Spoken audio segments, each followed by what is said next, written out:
Okay, welcome back everyone to this afternoon session. So we're very happy to have Tomáš Procházka here with us. He will tell us about W-algebras and ODE. Please, Tomáš. Yeah, thanks, Sibyl. So I would like to thank the organizers for setting up this very nice conference or workshop. And what I want to talk about today is very similar to what Silan talked about before the lunch, but for slightly different model. So many of the things and the overall structure of the talk. Sorry, it doesn't. Okay, it's a bit delayed. It's very similar to what we saw before the lunch, but the algebras that I want to talk about are the W-algebras instead of like affine Lie algebra. But I also want to discuss, after introducing what these algebras are, what are the integrable structures and how one can diagonalize them using ODIM. So this is exactly what we saw before. And then the only kind of bigger difference from the previous talk is that I also kind of want to discuss how to diagonalize like all the higher spin, like local higher spin currents and not just first few. And there is very nice structure if one wants to study like the full series. So there is some kind of non-trivial like resurgent structure and some BPS states controlling it. But I am not sure if I will get all the way to that point. So if you are interested in that part, you can ask me later.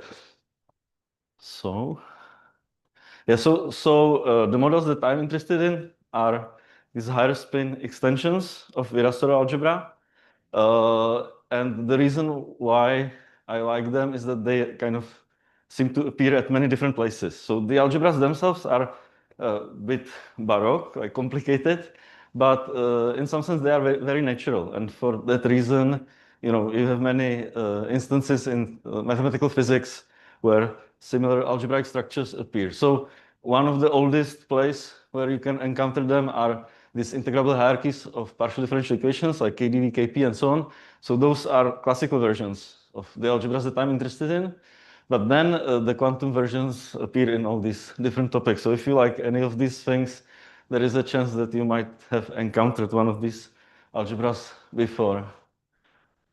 So the simplest W algebra was constructed 40 years ago by Zamolodchikov. And this algebra is called W3. So this is just to show you at least one example of W algebra, because otherwise in general, they are quite complicated. So the W3 algebra is obtained by just extending the usual Virasoro algebra, which has this OPE, by additional spin 3 generator, so higher spin generator. And the thing that Zamolodchikov did is he chose this field W to be primary. So that immediately tells us that the OPE of stress energy tensor and W current takes this form. But in order to close the algebra, you have to also find the OPE of this spin 3 generator with itself.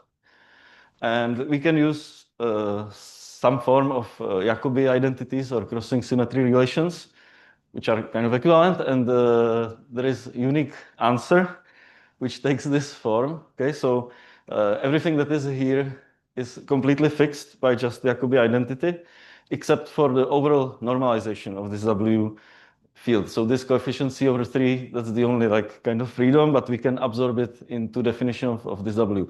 And everything else is completely fixed by the Jacobi identity.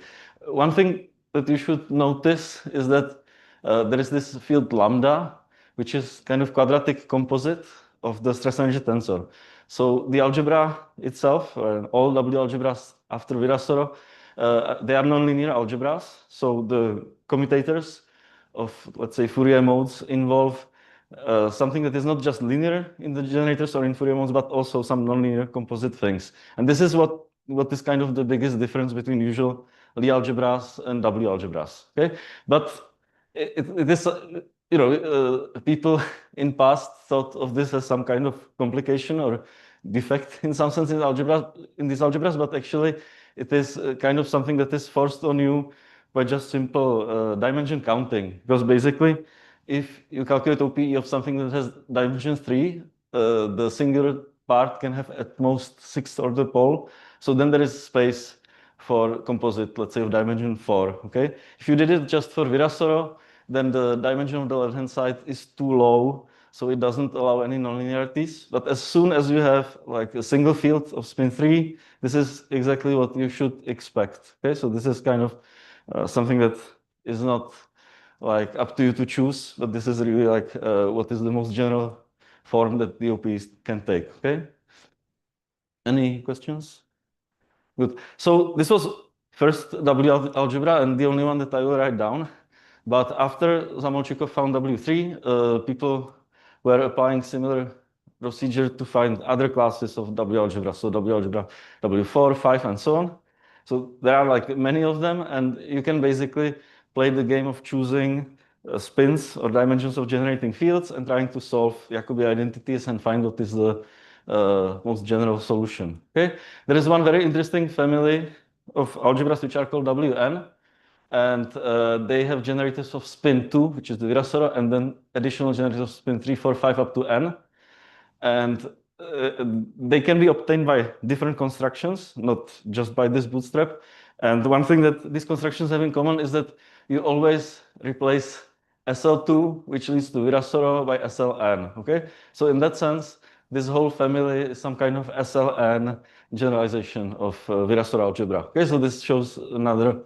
This is another place where you see that it's kind of natural family to consider. Okay.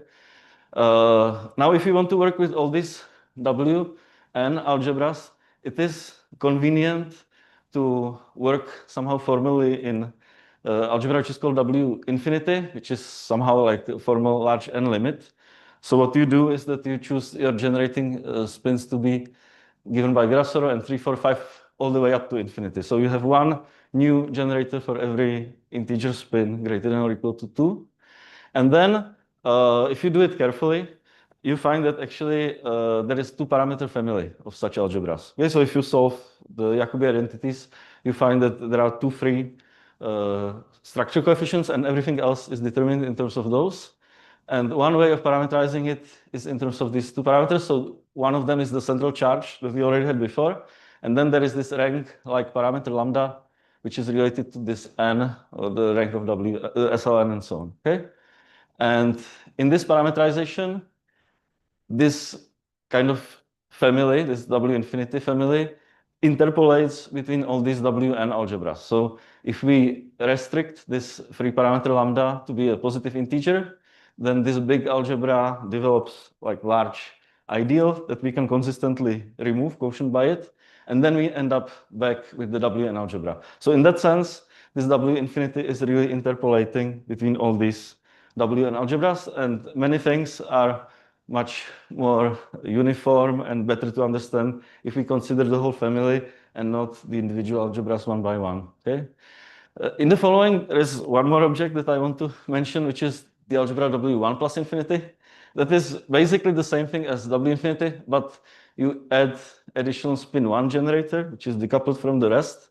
So it doesn't really change anything at kind of interacting level, doesn't change OPs or anything, but it makes some combinatorics more symmetric and easier to understand. Okay, it's better for like bookkeeping. And again, the intuitive difference between W infinity and W1 plus infinity is the difference between SLN and GLN. Okay, so we are adding some kind of central bit that is not so important for the W infinite part, but simplifies combinatorics. Okay, good.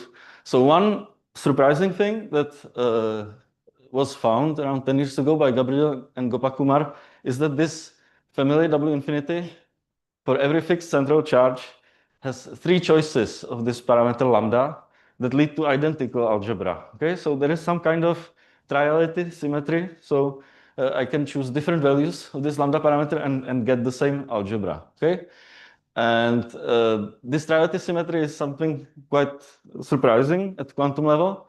If you study classical version of the algebra, what you see is the usual duality where you map the rank to minus rank. So that is something that people are used to, but it turns out that at quantum level, this Z2 duality symmetry is enhanced to something that acts as permutation symmetry on 3 objects. And you can see it at many places of the representation theory. Okay, this kind of non-trivial symmetry that you only see at quantum level. One simple place where you see it is this type of picture. So what this picture means is that what I did was that I looked at the vacuum representation of the algebra. So that is representation which enumerates all the local fields that you can write in the algebra itself. And you ask yourself for which parameters does this admit some kind of truncation? When does this vacuum representation have singular vectors or null states such that I can shrink the algebra to something smaller, okay?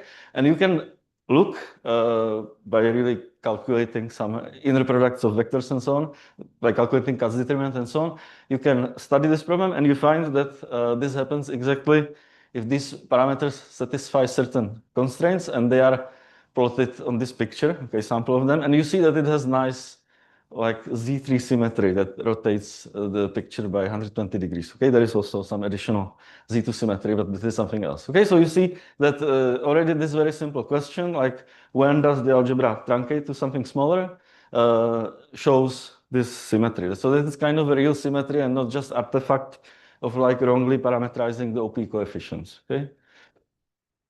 Another place where you see this symmetry is if you return back to the vacuum character. So you just count how many local fields there are in the algebra. Is given by this McMahon function that we have on the left-hand side. So it's quite easy to see that this object calculates all the local fields. It is very similar to the, let's say, a function that counts fields in the free boson theory, but where we would have 1 over eta function, but notice that there is this additional power of n. And what this function is counting, this is known since 19th century, that it's counting like configurations of boxes that you can put in corner of a room. So it's counting 3-dimensional partitions, okay? So if you expand it, you see that you can put 1 box in 1 way. Then if you have 2 boxes, you can put it in 3 ways and so on. So it's quite easy to check in simple examples that this is what it is counting. It's much less trivial mathematically to actually prove that this function is counting the configurations of boxes. It's quite easy to see that this function is the vacuum character, but the combinatorial interpretation is much more difficult to see. And again, you see that this admits some kind of natural action of this triality symmetry where you just permute the coordinate axis. Okay, so even the vacuum representation somehow transforms, the states transform nicely under this symmetry. And for those of you who are familiar with like topological string or so on, this type of objects appear when people study partition function with target, which is C3. Okay, and this will show up at some places in the following, but this is just like that there is some physical setup where this counting is counting some states of some physical theory. Okay, so this is what I said. The triality acts by permitting coordinating axis. And then this combinatorial picture of boxes in the corner of the room also controls a lot of representation theory. So for example, the restriction of this W infinity to Wn that I mentioned at the very beginning just corresponds to the restriction that you don't allow your boxes to grow higher than n levels in one of the directions. So if you put kind of hard cutoff at height n and count again in how many ways you can put the boxes, that gives you vacuum character of Wn. Okay, but somehow working with W infinity gives you this unrestricted, more symmetric picture. Okay. Maybe this is something that I will skip because I'm going too slowly. But in this W infinity picture, you can also understand more complicated reductions or truncations of the algebras.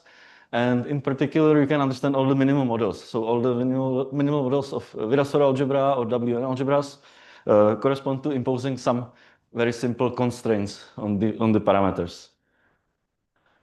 You can also discuss not just vacuum representation, but some other primaries or other representations. So what you have to do in that case is to allow for some non-trivial asymptotics along the coordinate axis, and then the box counting in the center around the corner again reproduces all the characters. Okay, and finally, I think I have one more slide about this kind of combinatorial picture that underlines the algebra, which is what happens if you impose two conditions. So we have 2 parameters and you can impose 2 conditions to really specialize all the 3 parameters to a point. And in that case, you reproduce, as I mentioned, minimal models. And in terms of combinatorics, what happens is that this corner picture develops some kind of periodicity. Okay, so the configuration of the corner, like here, develops this period. And then if you put boxes here in periodic way, you are reproducing, like here, this would be the vacuum representation of Ising model, this would be the Liang model, this would be some other primary in Liang model, and so on. So there is very nice combinatorial picture that kind of reproduces all states in these representations of the, let's say, Virasoro or W-algebras. Okay, any questions? So this is roughly like the structure of that algebra and representations. There is another description of it, which is very different, but so it is not in terms of vertex operator algebra and OPEs, but it is more along the lines of Youngian algebras that people use in integrability. So the whole algebra can be understood as Youngian of GL1 hat, so affine Youngian. And in one of the descriptions, you can write explicitly a set of generators and relations. So that is description of the algebra, which could fit if you use a smaller font on one slide, but I decided not to write it because it anyway involves many letters. But to get an idea how it looks like in this description, it is some kind of upgraded harmonic oscillator. So you have infinite collection of commuting, kind of Cartan-like quantities. And then you have two infinite collections of like ladder operators, so like box addition and box removal operators. And altogether they satisfy relations that are quadratic and cubic, and you look like this. Okay, so this is just one example of the relation, and you have basically one full slide of relations like this. It involves both commutators and anticommutators. So again, you see that this is not Lie algebra in usual sense, but it's just very explicit associative algebra. We can arrive at this description of algebra using more standard approach of to quantum integrability. So what you can do is that you can start with what some people call instanton R matrix, or in older literature there is a very closely related object called Liouville reflection operator. So that is certain R matrix that acts on two free fields and somehow intertwines them. So unlike the usual R matrix in spin chain, which has the form 1 minus permutation, here it's much more complicated object because it acts on two infinite dimensional spaces. But those infinite dimensional spaces are the simplest thing that you can imagine in CFT. They are just two free bosons. So the states are labeled by Young diagrams. So there is this like kind of complicated looking object, but starting from that object, you can build your spin chain and commuting Hamiltonians and everything in very straightforward way, just as you would do it in spin chains. Okay, and then you can also derive all these relations. Okay. One more thing that may show up in the following is that if you introduce generating functions for these ladder operators and for these Hamiltonians or commuting Cartan generators, these more complicated looking relations actually simplify to simple exchange relations. Okay, so the exchange relations basically tell us that if I exchange the generating function of Hamiltonians with the generating function of box addition operators, then I just need to multiply it by a certain concrete rational function, this is a rational function with 3 zeros and 3 poles. And this function is basically the only structure constant in this description. It's controlling the whole representation theory of the algebra.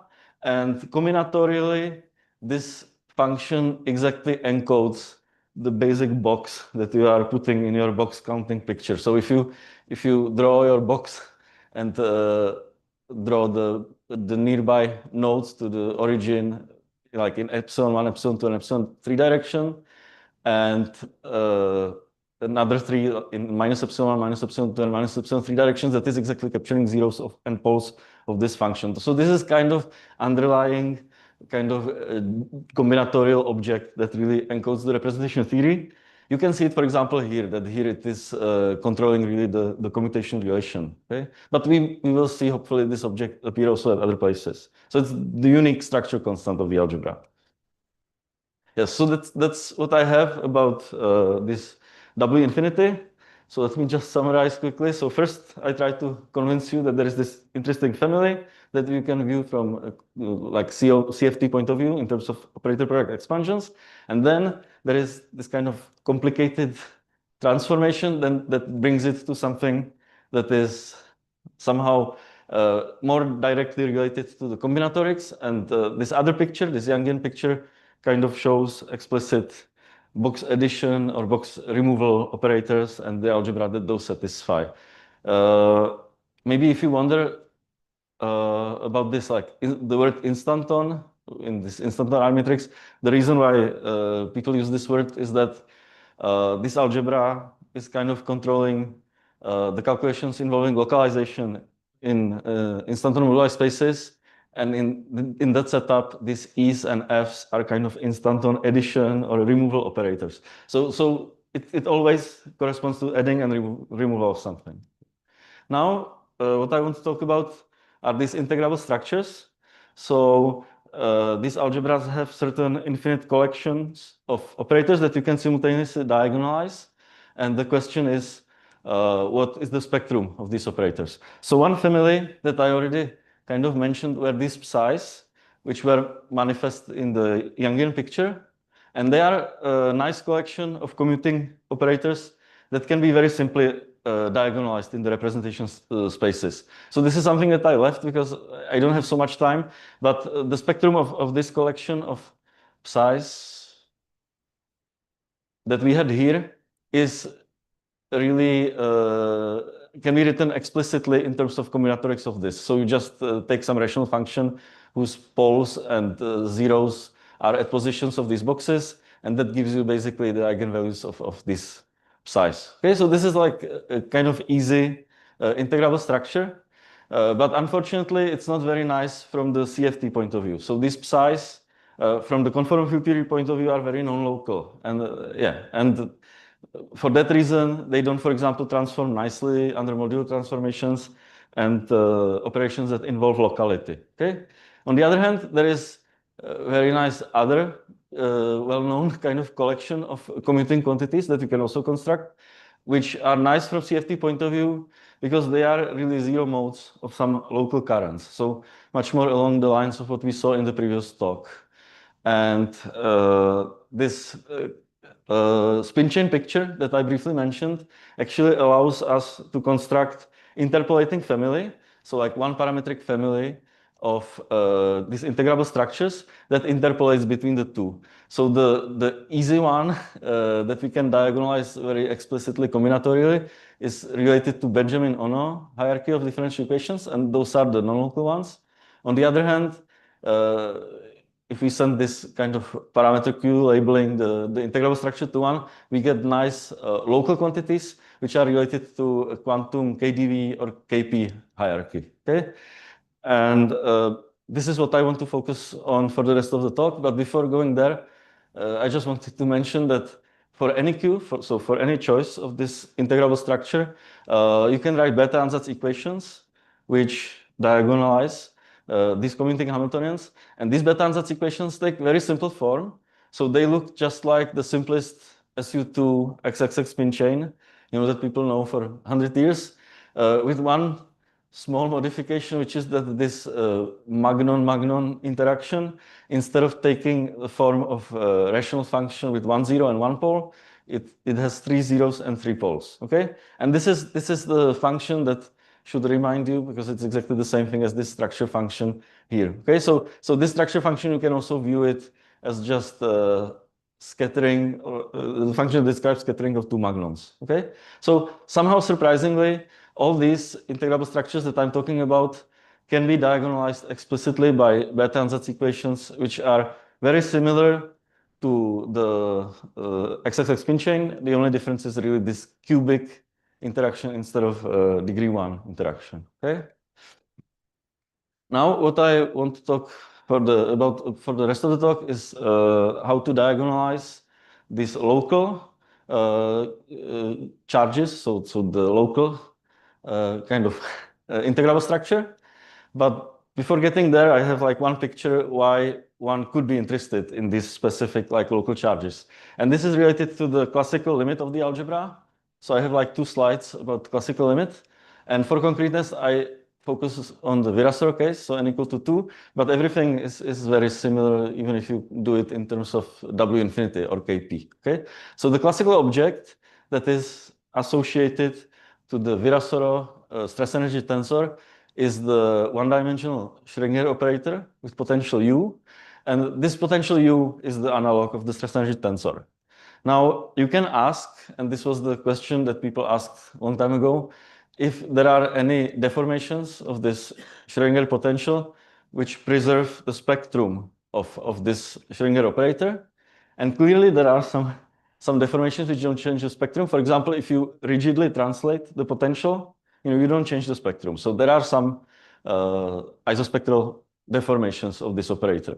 But perhaps surprisingly, people found like nonlinear, much more complicated equations which govern kind of nonlinear complicated evolutions or deformations of the Schrödinger potential, which still don't change spectrum. Okay, and simplest one of these is this KdV equation, which was found 150 years ago. So the claim is that if you start with any Schrödinger potential and you deform it by evolving it for arbitrary finite time interval in this T3 direction following this evolution equation, you get different shape of potential, but if you compare the spectra before and after the evolution, they are identical. Okay, so this is kind of a very interesting and non-trivial property. And furthermore, what people found is that this whole like infinite dimensional space of Schrödinger potential can be viewed as a Hamiltonian system if we equip the space of potentials with this Poisson bracket. And then these time evolutions, so this KdV and higher equations, are just given by standard Hamiltonian evolution equations with these Hamiltonians. Okay, so the first Hamiltonian that is generating these rigid translations is just the zero mode of the potential, so just integral of the potential. The next one that is generating the KdV equation is given by this integral of U square, so zero mode of square of the potential and so on.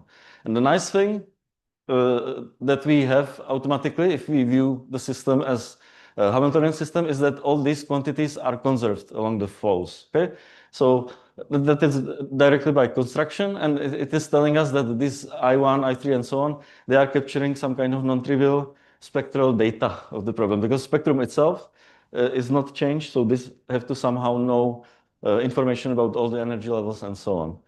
One last thing that I forgot to say, that this Poisson bracket that we are putting on space of potentials looks kind of complicated, but if you write it in terms of Fourier modes, so if you put the potential on circle and write this Poisson bracket in terms of Fourier modes, you just recover back the Virasoro algebra. Okay, so this is just like direct connection why this classical KdV hierarchy and so on is exactly the classical analog of the quantum Virasoro algebra. Okay. Yeah, it is. It's the term that is multiplying central charge, so it's the quartic term in the OPE. So this term is kind of corresponding to simple pole, which is dt. This one is the double pole, which is 2t, and this one is the term that is multiplying the central charge, so that's this kind of Schwarzian, I mean, yeah, that's this quantum effect. Here we can kind of, at classical level, we can kind of absorb it into rescaling of x and u and so on. So classically, it doesn't really matter what value of c you take, but on quantum level, it is meaningful number. Okay? You can get this bracket even from much simpler bracket by, but yeah, I can tell it using this Miura transformation. I mean, it looks complicated, but actually there are easy ways how to understand this structure. Okay, but I think the reason why I put it here is that it really is kind of direct translation of the Virasoro algebra of OPE of stress energy tensor with itself. So this is just like kind of 2 slides about why these conserved quantities are interesting. And now we can return to the quantum case. So the statement is, and for concreteness, I still talk about Virasoro algebra. So the statement is that basically these classical integrals of motion survive quantization. Okay, so just like before, we had I1, I3, and so on, and the first one was integral of u, second one was integral of u square. Now we have the same thing with quantum I1 and quantum I3 and so on, which are again like integrals or zero modes of stress energy tensor, of the square of stress energy tensor, cube of stress energy tensor with some corrections and so on. Okay, so the claim is that in every even dimension there exists density, like local density, constructed out of stress energy tensor and its powers, such that everything that is written here kind of commutes, especially that they commute with I3, okay? So you can construct infinitely many of them. You can just write ansatz for any even dimension of most general local density that exists and then require commutativity with this one, and that completely fixes all these coefficients like that, okay? If you expand it in terms of Fourier modes, you see that these are just some kind of like quadratic, cubic, and so on composites of the Virasoro generators. Okay, and the question is, what is their spectrum? Okay, since L0, the operator that measures the conformal dimension or spin, is is part of this family. Oops, I don't know what. So since L0 is part of this family, the question of diagonalization of these quantities reduces really to diagonalization of finite matrices, like level by level. So in principle, it's like easy thing to do, but the question is whether there is some kind of uniform answer, like a way how to describe spectrum of all these, like kind of concretely. And there is an answer which was found 30 years ago by Bajanov, Lukyanov, and Zamolchikov, or maybe just 20 years, in context of ODE correspondence. So what these guys do, and it's very non-trivial, it's kind of a different description of the same question. So what these guys do is that they associate to every simultaneous eigenstate of all these operators, they associate certain Schrödinger operator in complex plane in potential. So the ground state, like the primary field, corresponds to this operator. So what we have here is the kinetic term, which is just the second derivative square. Then we have some potential term, which encodes the central charge of our model that we have. Then we have the energy term.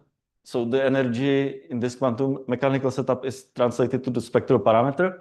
So this is just the complex number. And then finally, the choice of primary that you are studying is encoded by this centrifugal term, so by the double pole at the origin. So the dictionary that they proposed was that to every primary field in Virasoro algebra, there corresponds a certain differential operator.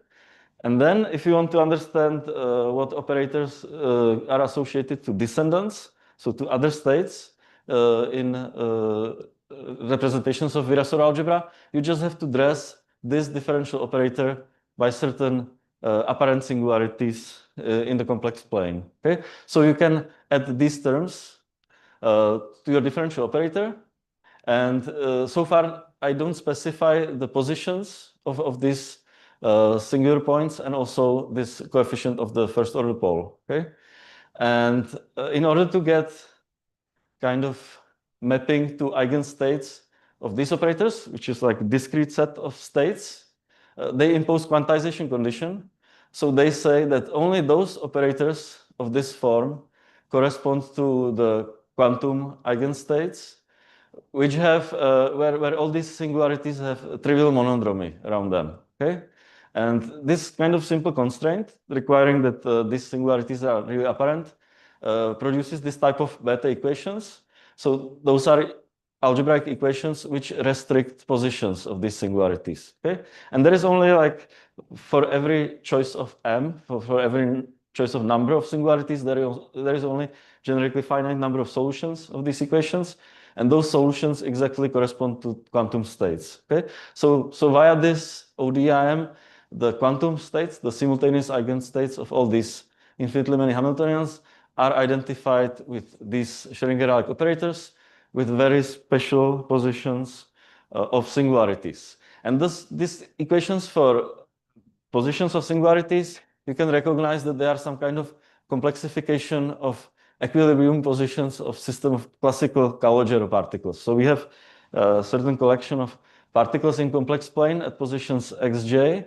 They interact pairwise via inverse square potential, and then they are confined by this external field, which is controlled by the central charge. And finally, in order to control the primary, we can add additional frozen particles at the origin. Okay, but otherwise, the statement is that equilibrium positions of this set of particles exactly correspond to these quantum states in this quantum ADV hierarchy.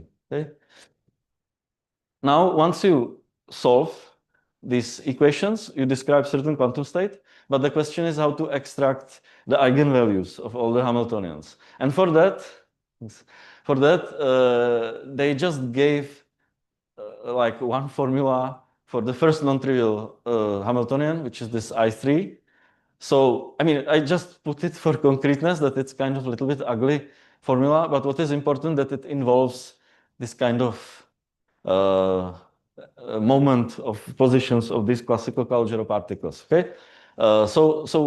In general, the eigenvalues of all these ij's are given by some symmetric polynomials in these beta roots, in these positions of the classical particles. But the question is how to find the expressions for all of them, or at least some kind of algorithm which would allow you to calculate, for example, the eigenvalue of I5 or I7 and so on. So in principle, as far as I know, it was not considered in literature. So this is what we did with my colleague Matěj Kudrna.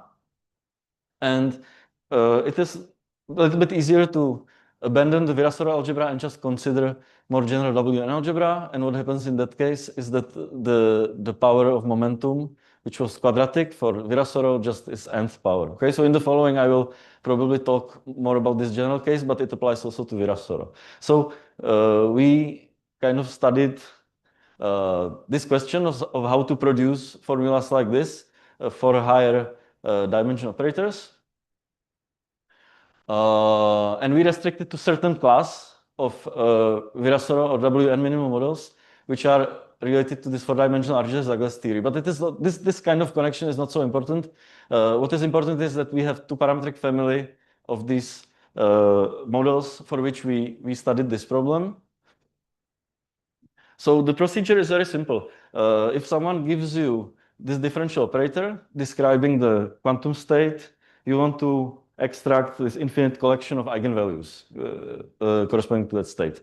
And the way you do it is that you look for formal WKB solution of this Schrödinger or higher order differential operator.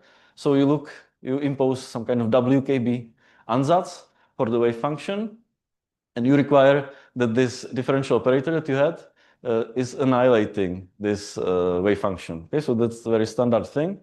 And if you study this problem formally in powers of h bar, you find that at 0th order in h bar, this y0, the first coefficient, is determined by classical curve. So it's certain plane algebraic curve living in C2, while all the higher kind of coefficients of the wave function or expansion parameters of the wave function give you infinite collection of meromorphic one forms that live on this curve. Okay, so these curves, they take this form for the class of models that I'm considering, and the problem is that they are kind of higher genus. So the first non-Virasoro one, for example, looks like this. So it's some genus 3 curve, and the question is how to kind of extract out of this WKB geometry the conserved values of the Hamiltonians. So the prescription that we used is that starting from this differential operator, you get the curve and infinite collection of one forms, and then the period integrals of these one forms give us all the eigenvalues of Hamiltonians. So the question is how to evaluate these period integrals, and for that, we use the fact that the geometries that we have, again, let me go back, sorry. The geometries that we have here have large discrete group of automorphisms. You see that if you have a point x, y that satisfies this equation, if you rotate the x coordinate by the kth roots or the y coordinate by nth roots, you end up at other point of this curve. And the nice thing is that if you quotient by this discrete group of automorphisms, you end up just with three-punctured sphere. Okay, thank you. And this three-punctured sphere is much nicer object where you have much higher chance of evaluating all these period integrals. And this is one of the reasons why I talked about this Youngian picture and so on. This three-punctured sphere has very concrete and nice interpretation in terms of this topological vertex. So what is happening is that if you study your configuration of boxes at very high excited state, you find that the missing part or the configuration of boxes asymptotically looks like this kind of object, this kind of limit shape. And this limit shape, this is something that people in topological strings know very well, is like the dual mirror description of this C3 that the algebra is controlling. And you see that these three kind of asymptotics are related to this three-punctured sphere. Okay, so this is like kind of very well-known and recognized geometry that we kind of recover by just studying this WKB expansion of the wave function. Yeah, and then many kind of algebraic properties of the algebra are recovered from this three-punctured sphere, but let me skip this. So the last final bit that I have to do in order to extract the Hamiltonians is to integrate these one forms along certain cycle. And what turns out to be good choice of cycle is just Pohammer contour on this three-punctured sphere. So that's the most natural kind of cycle that you can pick up on this base. And because of the fact that we are working if the three-punctured sphere, it can be done completely explicitly, and you can just reproduce all those conserved quantities. So that's maybe my last slide about this WKB calculation. So we find very concrete identification between the period integrals of these one forms that are produced by this WKB procedure and the eigenvalues of these infinitely many Hamiltonians that you find on the VOA side. And the difference between these two sides is some very simple symmetric factor, okay, which yeah, we fixed based on like highest weight states, and then it also works the same one for all the descendants. Yeah, okay, good. And yeah, so what we obtained is like very concrete algorithm which allows us to calculate many of these explicit formulas for the eigenvalues of Hamiltonians in terms of just the beta roots. So I think that's a good place to stop. Maybe I just say I have maybe half minute or 0 minutes. Okay, minus half. Okay, so I use 10 seconds. So once you understand all these local charges, you can also ask if there is some nice generating series for that. And you know from WKB that these expansions are only asymptotic expansions. So you can ask if there is some kind of way to resum it. And there is a very nice story of this like Borel summation where you can study what the singularity structure of the Borel transform of this is.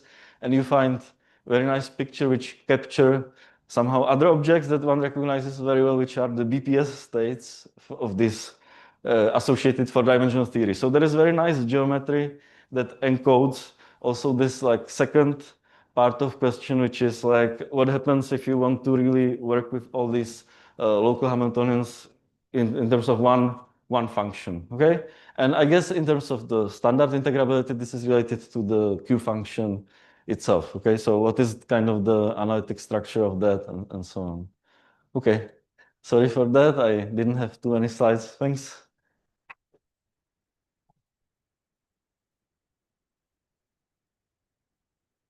Thanks so much for the talk. Are there any questions?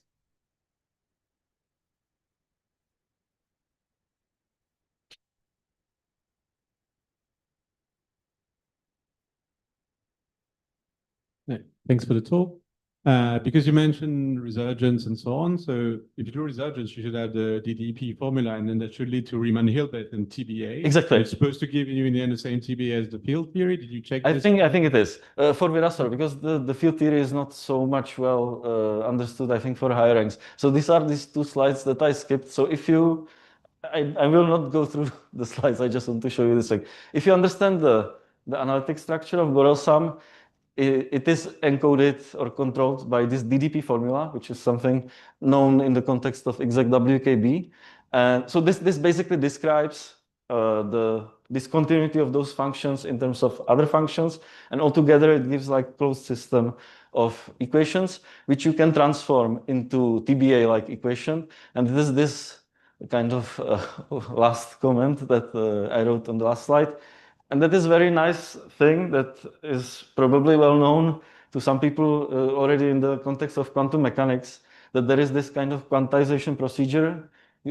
Some people call it exact WKB or so, where you can really find the spectrum of your quantum mechanical problem, including all h-bar corrections and also including all non-perturbative corrections, like E2 minus 1 over h-bar. You find everything using this TBA equation, and the only input that you have to put in it are classical periods. So the classical periods, how particles are moving, and then some topological information about how these periods kind of, because the particles are moving around some periods, and these periods geometrically, if you lift it to this WKB curve, they intersect in certain way. So you need some discrete topological information like pairing matrix. Then you need these classical periods, which is something that is very easy to calculate. And then you put it into this black box, which is this TBA equation, and it spits out all h-bar corrections, including the non-perturbative corrections, in like one go. And this is a very nice thing, and it should also apply to the setup. The only thing that I don't know currently, and this is what I'm working on, is how to exactly describe this discrete data for class of potentials that I have, because it's for Virasoro it's very well known and it agrees with this CFT results, but for higher rank it's a bit hard to understand the literature. Like I don't think anyone did it at this conformal point, for example. But I can tell you, yeah, we can discuss it. Yeah.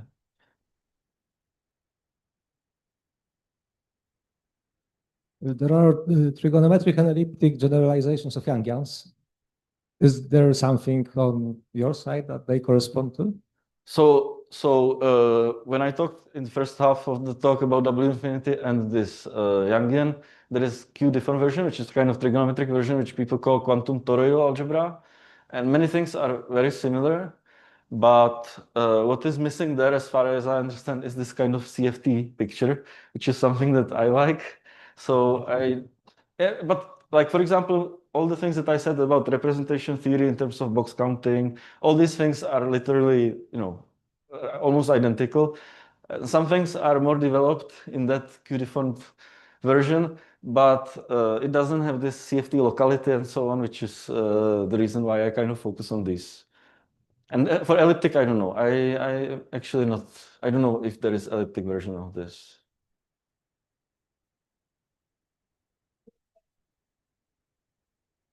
In short answer. Yes.